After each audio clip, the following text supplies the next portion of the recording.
আইপিএলে কলকাতা নাইট রাইডার্সের হয়ে সুনীল নারিন আদৌ ওপেন করে নাকি এটা নিয়ে একটা সংশয় রয়েছে। তার কারণ সুনীল নারিন এমনিতেও ফর্মে নেই।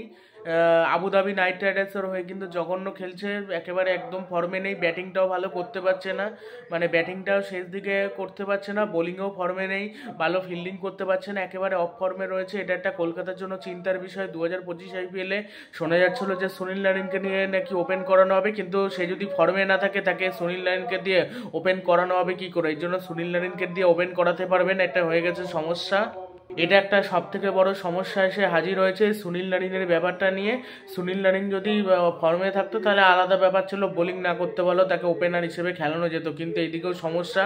আবার এখন কলকাতার ওপেনিং জুটি নিয়েও সমস্যায় পড়েছে। রাহানের সাথে কুইন্টন ডিকক ওপেন করবে নাকি গুরবাজ ওপেন করবে, এইটা নিয়ে একটা সংশয়। কে ওপেন করবে কলকাতার হয়ে, এটা করে আইপিএল শুরু না হলে বোঝা যাচ্ছে না। এটা পুরোপুরি সিদ্ধান্ত নেবে টিম ম্যানেজমেন্ট, কাকে কোন প্লেয়ারের উপর যার উপর ভরসা করবে সেই হয়তো কলকাতার ওপেনার হতে পারে। তবে সুনীল নারিন কিন্তু ওপেনার থেকে বাদ পড়লো বলতে গেলে, কারণ সুনীল নারিন যদি না খেলতে পারে সেক্ষেত্রে বড় ধাক্কা ভারতের, এই কলকাতার।